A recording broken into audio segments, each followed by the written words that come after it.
Hello and welcome to Kent Tonight Live on KMTV. I'm Kristen Hawthorne and here are your top stories on Thursday the 19th of February. Deliberations done. Drunk driver who killed a 4-year-old boy in a high-speed collision has been found not guilty of murder. The jury agreed this was a deliberate act and the passenger, Patrick, intentionally encouraged his son to drive this way. Both men must now face the consequences of their actions. Safer seas. Folkestone Beach to receive more frequent water quality checks. I think there's still a gap between policy and real world experience, because I think people are still having to cancel their swims. And yards for yarn. An Ashford resident's mission of breaking the record for the longest scarf knitted whilst running a marathon. Yeah, I'm knitting the longest scarf while running a marathon.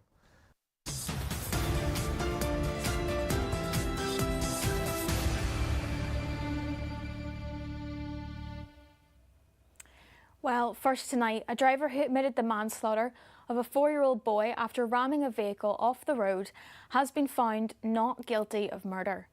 Owen Mahon and his father Patrick had been drinking heavily at the pub for 6 hours before getting in the car and colliding with the vehicle on New Barn Road in Southfleet in June last year. After fleeing, both were arrested within days and will now be sentenced at a later date. Here are the full details. A drunk driver who deliberately rammed a vehicle off the road at 60 miles an hour, killing 4-year-old Peter Maughan, has been found not guilty of murder. Owen and Patrick Maughan have today been convicted of causing the death of 4-year-old Peter Maughan and seriously injuring his father Lovell. For reasons we may never know, Owen deliberately rammed their vehicle off the road before he and Patrick fled the scene, showing no regard for the devastation they had left behind. The jury agreed this was a deliberate act and the passenger, Patrick, intentionally encouraged his son to drive this way. Both men must now face the consequences of their actions. Owen Maughan had already accepted responsibility of the child's manslaughter, following the high-speed collision on New Barn Road in Southfleet on the 1st of June last year. But after more than 17 hours of deliberation, a jury at Maidstone Crown Court cleared the 27-year-old of murder, accepting that he did not intend to cause serious harm. His father, 54-year-old Patrick Maughan, who was in the passenger seat at the time of the crash, was also cleared of murder. However, he was found guilty of Peter's manslaughter and of causing grievous bodily harm to the boy's father. The court heard father and son had been drinking heavily for hours before pursuing the family's Ford Ranger along the A2. Prosecutors said the pair were in a fury before Owen Maughan used his vehicle as a weapon, ramming the truck and causing it to roll several times. 4-year-old Peter, who'd been sitting in the rear, was thrown from the vehicle and died from what were described as severe and unsurvivable injuries. His father, Lovell Mahon, was also ejected from the vehicle and suffered life-changing injuries, leaving him unlikely to ever walk again. The jury heard that in the moments before the collision, a phone call captured Owen Maughan saying, "I'm going to ram them." But in evidence, he told jurors he only intended to nudge the vehicle and denied meaning to cause catastrophic harm. After the crash, the pair drove away from the scene before abandoning their damaged vehicle several miles away. Both were arrested within days. Judge Oliver Saxby, KC, told the defendants they now face lengthy prison sentences. They will be sentenced at a later date. Kristen Hawthorne, KMTV. Next, Sandgate Beach in Folkestone is set to become one of the UK's newest designated bathing spots. The move means it will receive regular water quality testing to deem it safe for swimmers.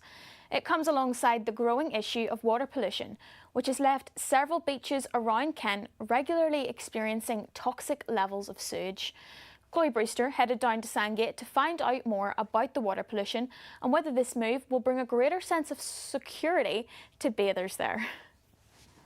Last year, raw sewage was dumped into UK waterways almost 1 million times. Surfers Against Sewage reported that in 2024 they received 1,853 sickness reports because of infected water, reflecting nearly £500,000 in lost productivity due to sick days taken. But pollution has an impact not only on the economy, but for nature and people's well-being. Sandgate Beach here in Folkestone is set to become one of the UK's newest bathing spots. But should beaches really be ruled in as safe? rather than being ruled out as unsafe? I've grown up in Sandgate, and I've always been in the sea, loved the water. I just started swimming every single day since 2019. And then in 2021, I started a swim coaching business. I suffered a lot with like anxiety years ago, and since going in here every day, I've become much more calmer. The label of designated bathing spot essentially means the waterway will receive regular quality testing throughout the bathing season, which is May through to September. Sandgate Beach is the only beach in Kent set to become a new designated bathing spot. You know, that huge amount of awareness and publicity has brought this to fruition, and I think that's huge. But I think there's still a gap between policy and real world experience, because I think people are still having to cancel their swims and change their routines, and it has a massive impact on people's health and well-being. I've seen a real growth in open water swimming. You know, it wasn't a thing that people did really before the pandemic, and it's grown so much. But I've seen the numbers decreasing in the last couple of years since the awareness has been brought up, which has been wonderful, but it's certainly put people off going in the water. The Environment Agency say the consultation comes alongside reform of the water system, with the Water Special Measures Act introducing tougher enforcement powers. That includes criminal liability for water bosses who cover up illegal sewage spills and the power to block bonuses. Last year, £4 million of bonuses were prevented from reaching bosses' pockets. More needs to be done to clean up our waterways. A total transformation of the system, of the water system, needs to be implemented. Currently, the government and their recent white paper isn't doing enough to do that, especially in relation to public health. We need a regulator that enforces the law. Swimming in our rivers, lakes or beaches is so proven to be good for our physical and mental health. It's also in terms of like those kind of seaside towns, it's great for the local economy. So having clean water benefits people, business, and just nature. I think there's the knock-on effects of more bathing waters. There'll be co-benefits to cleaning up our waterways to improve the environment and nature as well. Back on the beach, Kirsty kindly offered to coach me to become a sea swimmer, but I think it's a little bit too chilly for me to get my costume on just yet. Chloe Brewster for KMTV in Sandgate. No, not for me. Great report there from Chloe. But to add to that, we now have Tony Vaughan, the MP for Folkestone and Hythe, to chat to us a bit more about those plans. So, Tony, thank you so much for joining us this evening. What does it mean to you and your constituents to have a Sandgate on the consultation to be a designated bathing spot? Well, I think it's a really brilliant initiative, and it was all spearheaded by Sandgate Parish Council, who did the hard work to gauge public support for this, to collect public support, and to actually get the application in, which I obviously very happily supported and have been pushing for behind the scenes. But I think it would be absolutely brilliant to have this particular area designated as a bathing water, because it's really where all the swimming happens in the summer. I mean, there's a bit that happens up and down, but there's a designated bathing water some way up the road that people don't really swim in very much, and so it makes sense to have this area as a bathing water, because the big reason why you want that is so that the Environment Agency can conduct their regular official testing to improve the database that we've got, because Sandgate Parish Council have been commissioning their own testing, which is absolutely brilliant, but we need the Environment Agency to be doing the official testing there, so we've got a completely full picture, or full as picture as we possibly can, about whether it's safe to swim or not. And how important is this? I mean, how can it help the people of Folkestone and in the surrounding area, and also for tourism as well? Well, there's 6 officially designated bathing waters in Folkestone and Hythe. Unfortunately, 2 of them have a no swim advisories. They're in the Romney Marsh area. But to have another one in the kind of Folkestone Sandgate Hythe area that is designated bathing water, and I predict will have a good rating, because I mean, in general terms, the water is good there. I mean, I used to live on that stretch for many years and used to swim in it very regularly, and to have a good quality water, beach on another one in Folkestone Hythe will perhaps offset a little bit some of the negative effects of the two that are on Romney Marsh, where there's a negative designation. But look, I think it's so important to just lift, confirm to the local community and to tourism that this is an absolutely brilliant area to come, spend your money, get in the sea, row, paddleboard, swim. There's so much going on in Sandgate, and I just think it'll be a great another reason for you to come and visit. Yeah, ready for the summer as well. See, it's great that Sandgate is going to be having these checks, but other people on the coast may be wondering why their local beaches aren't getting the same checks. Now, I know you're for Folkestone and Hythe, but what are the Labour government doing to improve water quality for everybody in Kent and across the UK? Yeah, and it's really, as I said, really important for Romney Marsh beaches as well, which do have negative report, no swim advisories in place at the moment. I mean, the big thing that has come in with this Labour government is the Water Special Measures Act, which essentially says to water bosses, if you're going to continue persistently to pollute the waters with sewage, then you personally will be at risk of criminal liability. And I think it was not having that very clear individual risk of prosecution for water bosses before that really meant there was no real incentive to get their act together. I mean, Southern Water was fined about £91 million within, I think, about 5 years ago for sewage spills right across the country, particularly in Kent. I think this particular act is really, really important to get the incentive structure right. Thank you. Time for a break.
Hello and welcome back to Kent Tonight Live here on KMTV. Now, a bid to make Thanet the Isle of Culture for 2029 has been launched.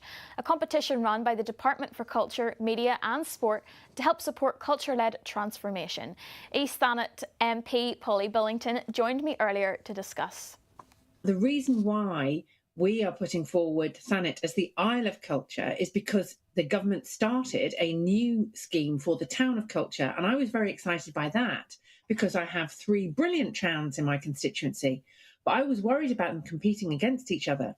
So I talked to Tracy Emin, and Dame Tracy said, no, we don't want to separate them out. We don't want to just go for one of them. Why don't we go for the whole of Thanet and bid as the Isle of Culture, which means that we're as big as a city in terms of population for the whole of the Isle of Thanet. And we are going to bid alongside Bristol, Portsmouth, Southampton, Swindon, Reading, Blackpool, Wrexham, all kinds of places. We are bidding to be the City of Culture for 2029. Which would be very exciting indeed. And how would it benefit the area and the community? Well, every city that has gone through this process before has massively benefited long term in terms of more sustainable jobs, a bigger cultural programme, putting their community and their city on the map. You can talk to people from Bradford, you can talk to people from Hull, from Glasgow, from Liverpool. They have all found that it has made a big difference to them as a community. Put in infrastructure that wouldn't have been there before, brought people together in a way that they wouldn't have been brought together before. And when I started talking to people about why we should do this, people were so excited across the Isle of Thanet because we know we've got an enormous amount of culture. We've got a really important and precious place in the story of this country because the Romans arrived here, the Vikings arrived here, St. Augustine founded Christianity in England here. It's a really special and precious place. It's not just about the past, though. It's about the future, about the fact that we've got an enormous amount of creative energy across the community in Thanet, and we want to be able to bring that together. We're not achieving as much as we should do. We're less than the sum of our parts. So what we want to do is to connect our creative energies and our creative communities together to demonstrate how much culture we have across Thanet. Because our culture is different from those big cities. Ours is a culture of nature and health and well-being. It's a culture of leisure. And when we've been talking about defining it, because sometimes people think that culture is a bit like, it's not for me. If you think about it, culture is the things that we do when we're not at work. So that includes sport, it includes all kinds of recreation. And that means that we can bring our communities together and make sure that we are more than the sum of our parts. And so if Thanet was crowned the City of Culture, you would receive some funding. What would you be able, or what would that go towards, really? Well, the City of Culture, or as we will be the Isle of Culture, will receive £10 million if we're lucky enough to win. And that can be invested in parts of the community that currently we don't have in order to be able to strengthen our cultural offer. So what I want to make it clear is that £10 million may well be spent on a cultural programme, but we've already got enormous amounts of cultural activity. We've got 27 festivals already happening in Thanet. So it'll be more about bringing them together than it will be about separating them. So with all of this in mind, do you think that the Isle of Thanet has often been underestimated by the rest of the UK, maybe? A lot of people don't, when I say that I represent East Thanet, they don't even know what I'm talking about. But the 3 towns, and if you expand it out to the whole of Thanet, people get really excited about our story. And that's what we need to start to do. And even if we don't win that £10 million and the title of Isle of Culture, even going through the process will mean that we're bringing our communities together, celebrating our past and our heritage, not just the Vikings, the Romans and St. Augustine, but Van Gogh, Turner, Dickens, and our agricultural past. There is so much going on. The fact that we are basically the first seaside resort in Margate for working class people coming out of London for the weekend, those things are really special and precious. And we have something to show the whole country about what culture can be, even if you don't live in a big city.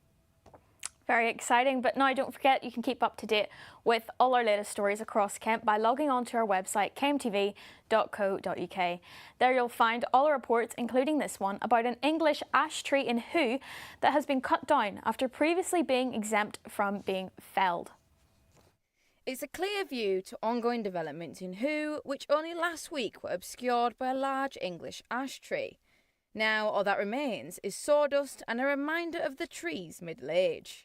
And you can see the remnants of the tree behind me. An ash tree estimated to be at least 50 years old. Originally the plan included felling the tree, though Michael successfully lobbied to have the plan explicitly say that it wouldn't be chopped down. However, why has the tree been felled? It seems to have left residents distressed and stumped. I couldn't believe it the other day when I heard the noise of the chainsaws and I looked out the window and they were demolishing the tree. And I was in tears watching it happen, and it's heartbreaking. You know, when I first came down here 10 years ago, it was a lovely little village. Then it's become a town, and now it's going into a city, and it's frightening. I came up and questioned them about, you know, who'd given the order to do this, and they said, well, it's on the plan. Now, the plan that was approved was the one that was agreed that the tree would stay, and so a second plan has been developed, which has got the tree circled. We're all up in arms about this tree being cut down because it was promised that it wouldn't be destroyed, and just the countryside's just being decimated. The planning application for development stated that the existing mature tree on Stoke Road will be spared. But when we contacted Jones Homes for comment, they explained that the tree had ash dieback and therefore needed to be cut down to limit the spread of disease. They claim that this was approved by Medway Council, and 116 new trees are part of Abbott's Grange development in recompense. But correspondence between independent group councillor Michael Pearce and Medway Council planning officers cited difficulty with drainage requirements and internal roads as the reason the tree couldn't be retained. No mention of a disease. I think it's an absolute disgrace because I spoke to Michael Jones, at the site, and he joined me later when different explanations came to light. Well, this is a week after the tree was felled, and like you say, we've got two stories which are not adding up. We've got the council saying the tree was felled because of the road layout and drainage, and Jones Homes saying that it had to be felled because it was a safety concern and the tree was diseased, although when I was there on site it didn't look diseased to me. So yeah, both stories not adding up. All I do know is that residents are absolutely furious that this tree has been felled. When I asked Medway Council for comment, they confirmed the tree was cut down due to drainage requirements and internal roads. And while the tree may be gone forever, all Michael and his residents can do is root for more trees being planted in the future. Megan Shaw for KMTV in Hoo. Now, time to take a look at all the sports news from across the county with Layla Sparrow.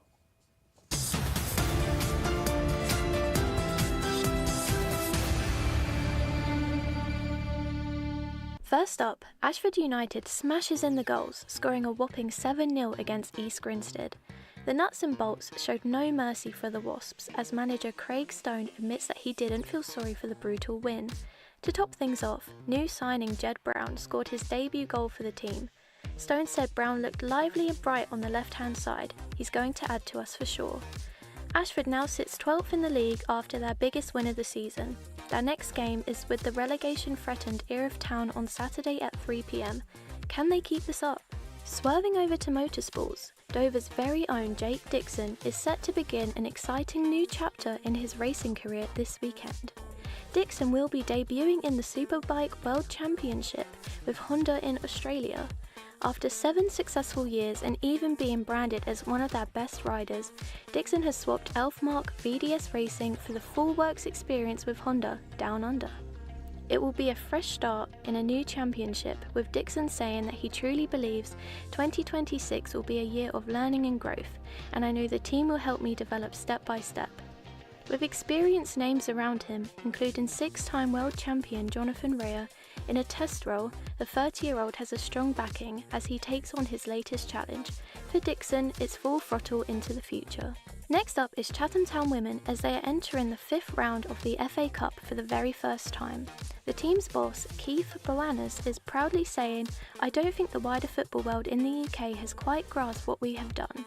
The team is full of real people," according to Bolanos, "and it's been real difficult for them, but it makes the achievement that much better." The underdogs will hopefully come out celebrating after playing Birmingham City this Saturday, who are flying high in their own division. And finally, Gillingham's Invicta Dynamo's head coach Carl Lennon has praised Mads Thune for scoring a hat-trick in the NIHL South Division 1 win against Streatham Red Hawks.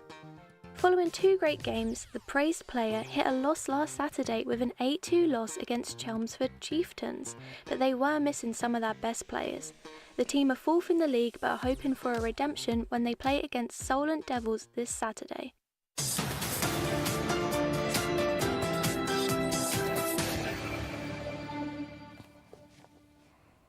And now let's take a look at the weather for the coming days.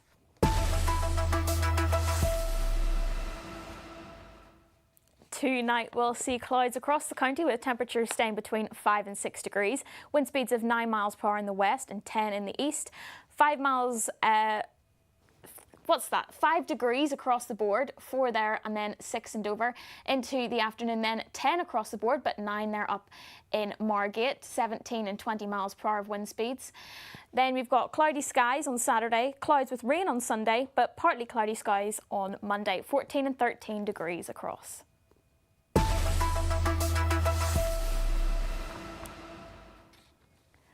Bit of a tongue twister sometimes, that weather, but that's all that we have time for in the second part of the show, but we have much more coming up, so don't go anywhere and we'll see you in a few minutes. Bye-bye.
Hello and welcome to Kent Tonight Live on KMTV. I'm Kristen Hawthorne and here are your top stories on Thursday the 19th of February. Deliberations done. Drunk driver who killed a 4-year-old boy in a high-speed collision has been found not guilty of murder.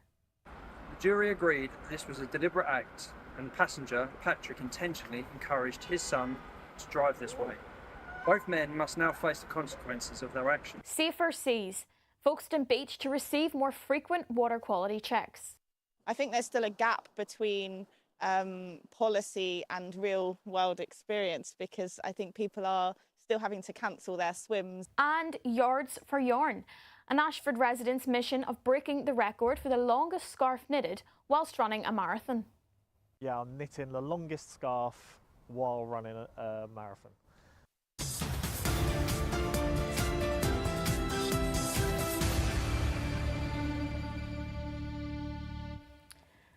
But first, a look back at our top story this evening. A driver who admitted the manslaughter of a 4-year-old boy after ramming a vehicle off the road has been found not guilty of murder. Owen Mahon and his father Patrick had been drinking heavily at the pub for 6 hours before getting in the car and travelling on the A2, which then collided with the vehicle on New Barn Road in Southfleet in June last year. After fleeing, both men were arrested within days and will now be sentenced at a later date. Here are the full details. A drunk driver who deliberately rammed a vehicle off the road at 60 miles an hour, killing 4-year-old Peter Maughan, has been found not guilty of murder. Owen and Patrick Maughan have today been convicted of causing the death of 4-year-old Peter Maughan and seriously injuring his father Lovell. For reasons we may never know, Owen deliberately rammed their vehicle off the road before he and Patrick fled the scene, showing no regard for the devastation they had left behind. The jury agreed this was a deliberate act and passenger Patrick intentionally encouraged his son to drive this way. Both men must now face the consequences of their actions. Owen Maughan had already accepted responsibility of the child's manslaughter, following the high-speed collision on New Barn Road in Southfleet on the 1st of June last year. But after more than 17 hours of deliberation, a jury at Maidstone Crown Court cleared the 27-year-old of murder, accepting that he did not intend to cause serious harm. His father, 54-year-old Patrick Maughan, who was in the passenger seat at the time of the crash, was also cleared of murder. However, he was found guilty of Peter's manslaughter and of causing grievous bodily harm to the boy's father. The court heard father and son had been drinking heavily for hours before pursuing the family's Ford Ranger along the A2. Prosecutors said the pair were in a fury before Owen Maughan used his vehicle as a weapon, ramming the truck and causing it to roll several times. 4-year-old Peter, who had been sitting in the rear, was thrown from the vehicle and died from what were described as severe and unsurvivable injuries. His father, Lovell Mahon, was also ejected from the vehicle and suffered life-changing injuries, leaving him unlikely to ever walk again. The jury heard that in the moments before the collision, a phone call captured Owen Maughan saying, "I'm going to ram them." But in evidence, he told jurors he only intended to nudge the vehicle and denied meaning to cause catastrophic harm. After the crash, the pair drove away from the scene before abandoning their damaged vehicle several miles away. Both were arrested within days. Judge Oliver Saxby, KC, told the defendants they now face lengthy prison sentences. They will be sentenced at a later date. Kristen Hawthorne, KMTV. Now, one of the county's biggest musical events is now coming to a sudden end. Leeds Castle, which has been hosting its classical music concert since 1978, has announced it will no longer be running after this year. Fiona Pollard of Heritage Events says hosting the event has been a real honour, and their focus is to make sure this final event goes out with a bang. We are joined by our community reporter, Henry Luck, to find out more. So Henry, why is this event suddenly coming to an end? Well, Kristen, it's coming to an end because the staff at Leeds Castle want to focus on more live music experiences, so I doubt this will be the end of this sort of programme, but it could be a sign of things to come because the music and the audience landscape has been changing over the years, and Leeds Castle have got to take all those things into careful consideration going forward. And you went down to the event last year. What was that like? I think maybe, are these some of the pictures that you got that were on screen? Yes, in fact, it was my first time being there and it was absolutely packed. We, of course, had the fireworks. Is that your footage there? Yes, it is. As you can see, we've got the massive orchestra, got people waving the Union Jacks, enjoying a glass of Pimm's, no doubt. And as you can see on screen, there's the Spitfires right now, which is always a staple with these events, and the cannons as well, and of course the firework display. Wow. Truly a brilliant evening that was last year. Yeah, it looks like a fun packed event for sure. Have costs got anything to do with the announcement? Well, we haven't seen anything related to cost yet, but no doubt we will find this out further down the line. And then just quickly, what are the plans for the future? The plans for the future, well, for this year's theme, it's all going to be a tribute to the event, just to celebrate all the music, memories and fun that people who've gathered from all across Kent have come to enjoy. And the final day of the concert, the day of the concert, is on Saturday the 11th of July, so I think that'll be the perfect time to make some summer memories with them before it goes and something else takes its place. Yeah, certainly, and hopefully we'll see you at that event as well. But now it's time for the business roundup with Daniel Udamayo.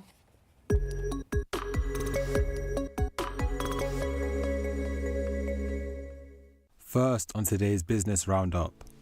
A £35 million university library is set to be partially leased to a private firm after a drastic dip in student use has left parts of the building redundant.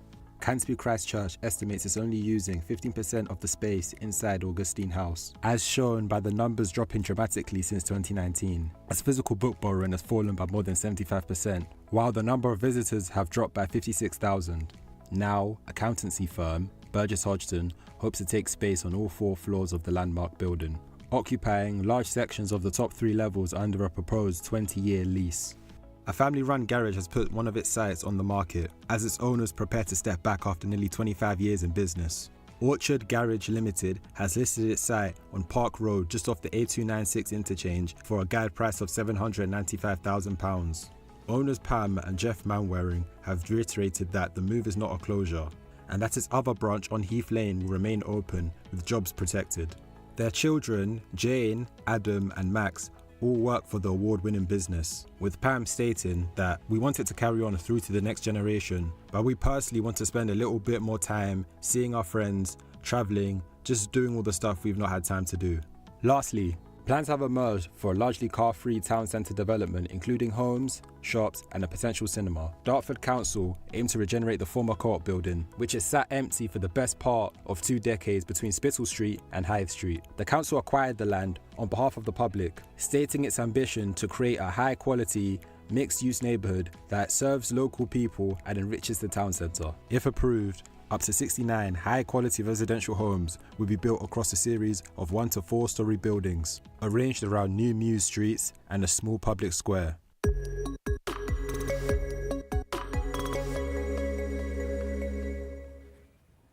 Daniel Udamayo there, giving us the business roundup. But now, knitting might be a relaxing hobby for many, but for Ashford resident Simon, he's setting out to break records. He's set to run the London Marathon, wool in hand, and knit the longest scarf knitted during the 26.2 miles, raising money for charities close to him. Megan Shaw went down to meet him and see if his challenge is set to have him in stitches. Is it a bird? Is it a plane? No, it's not Superman, but it does come pretty close. Ashford resident Simon Fannon is out to break records at the London Marathon this year. Now, it's a sunny half-term morning, but there's no rest for Simon, who's still continuing to train, knitting in hand as part of his 9-month plan that he started last summer. So I'm completing the London Marathon in April. It was initially going to be just normal completion of the run, and then I'm knitting the longest scarf while running a marathon. Morning, almost 7 o'clock. I've got my knitting. And he's documenting his journey on his social media. Training cats and dogs. The army veteran might be used to running long distances, and his appearance on the game of wool might ensure he won't get his needles in a twist. but putting them together is a new challenge in aid of a cause close to his heart.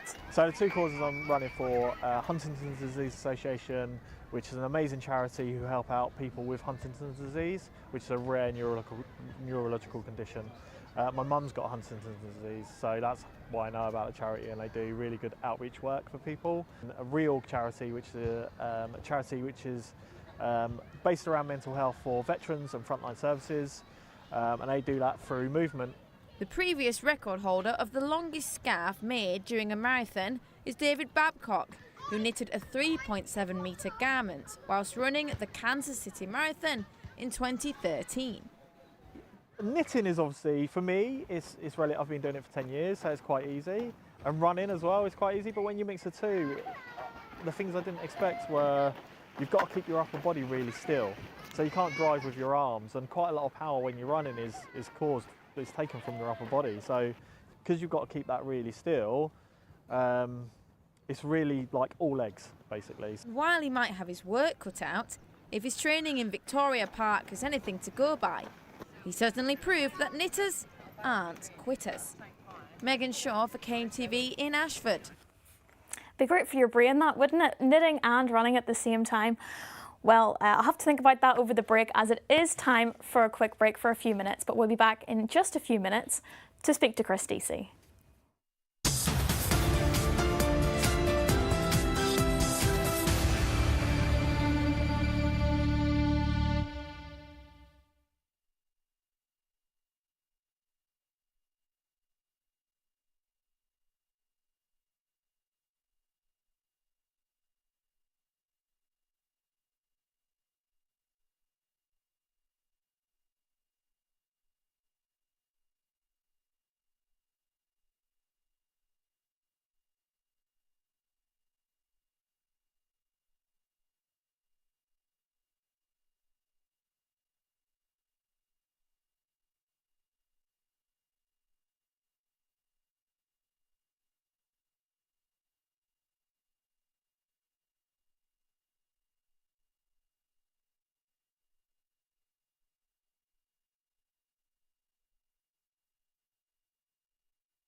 Hello and welcome back to Kent Tonight live here on KMTV.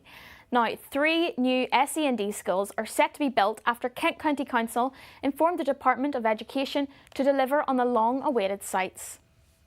They will be built in Whitstable, Swanley and Northfleet, with a 120-place school being constructed on Church Street playing field, a 250-place space on the former Birchwood Community Primary School site. A third site will soon be announced. Residents of Church Street playing field protest that the site should be preserved as a green space. However, Beverly Fordham, KCC's Cabinet Member for Education and Skills, says these new schools will provide vital specialist spaces at a time when demand is rising. With all that being said, let's take a look at the weather again for the coming days.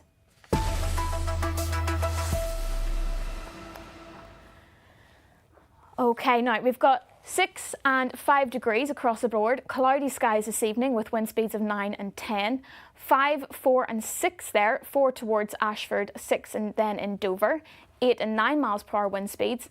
Wind speeds picking up though in the evening with 17 and 20 miles per hour, 10 degrees across the board with rain unfortunately as well. Saturday we've got cloudy skies, 14 degrees, Sunday cloudy skies with rain, 13, and then on Monday sun peeking through at 13 degrees.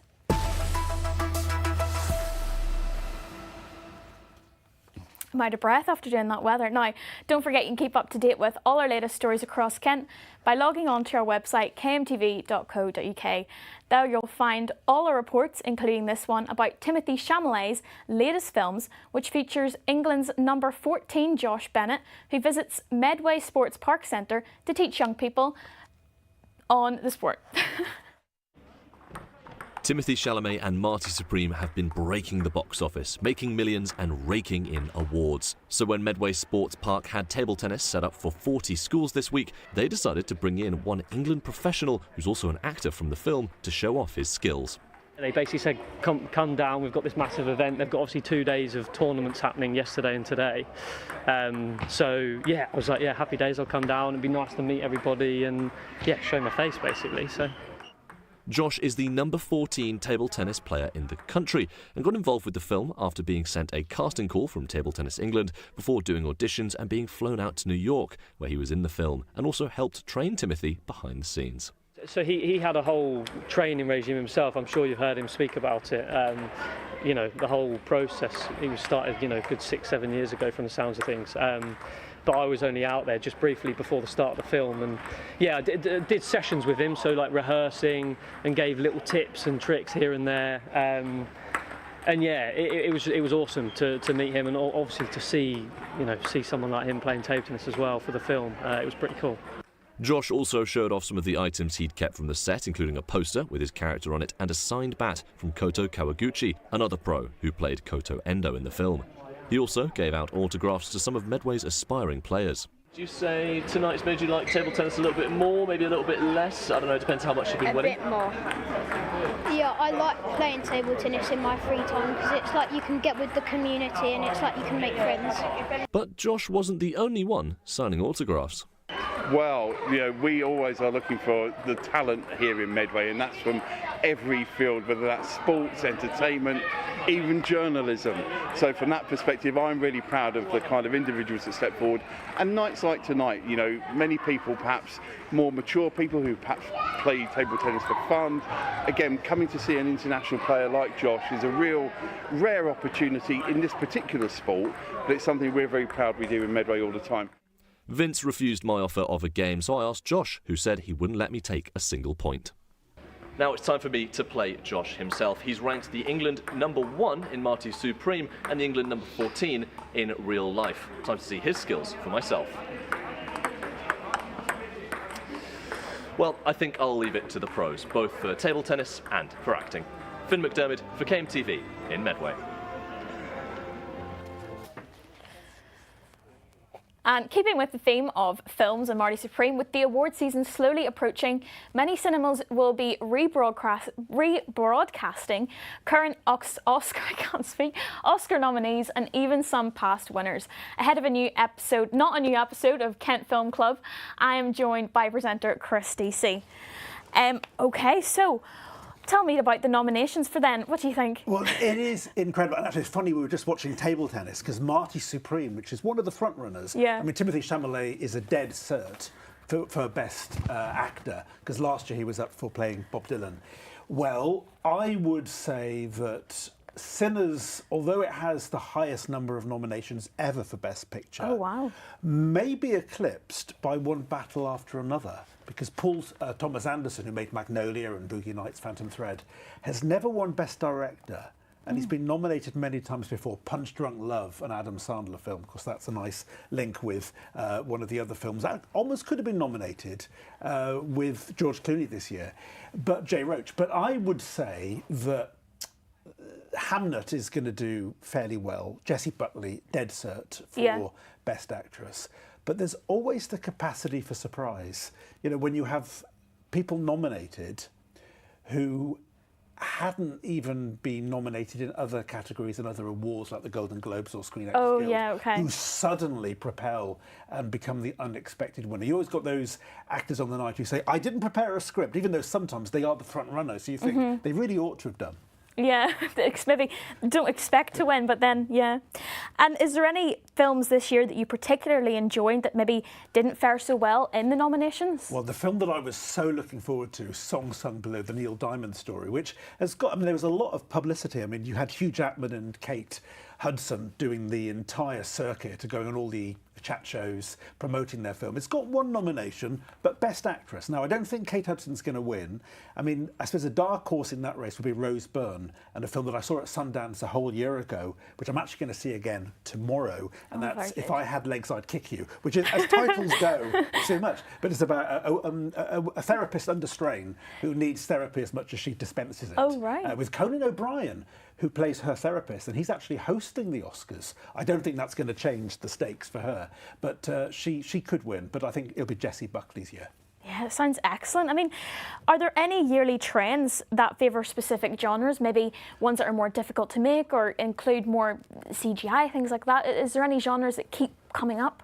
Well, you always have a big spectacle. So films like Gladiator, and going back in the day, films like Ben-Hur, Lawrence of Arabia, you'd all expect them to do well.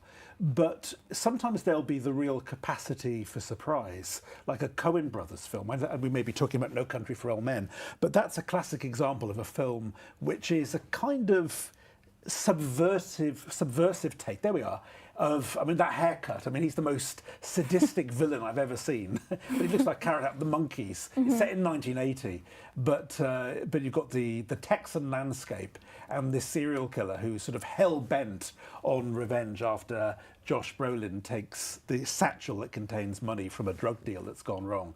And he's relentless. But it has a lot of those sort of Western motifs and psychological thriller elements, but it effectively turns them from a Cormac McCarthy novel into the Coen Brothers' very distinct, idiosyncratic, quite eccentric blend, and it ends without giving. It's 18 years old, but it sort of ends in a very unexpected way without closure. And it won Best Picture. So again, the sort of film that you wouldn't necessarily expect to do well. Musicals have done well historically. Think of things like, well, My Fair Lady or, of course, Mary Poppins. But disaster films probably are the sort of the genre that tend to, if anything, pip others to the post. So we'll have to watch out for some of those then. And I mean, how important is the Oscars for a filmmaker, for an actress, for an actor? I mean, what does it really mean? Does it propel them further into the industry, or what, you know, why is it so important? I remember watching, not at the time, because I was only about 7 years old, but when Dustin Hoffman won for Kramer versus Kramer, he acknowledged the fact that it's great that someone like him could win an Academy Award. But he also gave a shout out in his acceptance speech to all those other actors who never get the same chances he has, those who have to wait tables, like his character in Tootsie, who have to effectively make money by doing other things, and they have to do their acting almost as, you know, for free. And so when you're someone like Dustin Hoffman or Tom Cruise, who's never won an Oscar, but when he lost to Michael Caine for The Cider House Rules, there was a moment Michael Caine said, you know, supporting actors don't actually get paid all that much. So Tom Cruise, it's just as well you didn't win. And then, I mean, this year's Oscars, there's been a record-breaking 16 nominations for Ryan Coogler's Sinners. Tell me a bit about the film and why you think it's done so well. Well, considering it came out so long ago, because it was in May, I think, last year that I saw it, it's surprising that all these many months later it's now such a front runner. Yeah, stayed in the limelight. Yeah. But in this case, it's a bit like, but it's not like Tarantino's From Dusk Till Dawn, except that it's it is a vampire film, but it's not. It's like Jaws. Is it a shark movie or is it a people movie? Sinners is a film that uses the vampire legend but infuses it with a very dark story about crime, almost something that you could imagine the Coen brothers making. And that hybrid is, I think, something that people really enjoy in films, that it starts off as one film and mutates in a very sort of hybrid way into something else, and it really did connect with audiences. And you mentioned earlier the fact that musicals tend to do quite well at the Oscars. So quickly, I mean, why do you think it would be such a hit without the musical element incorporated? Yeah, but the Golden Globes have always had two categories: Best Picture for like dramatic film, but then they blend musical and comedy, so they always give awards. So a musical is always going to fare well, or proportionately higher. Not so much in the Oscars, but historically musicals have won.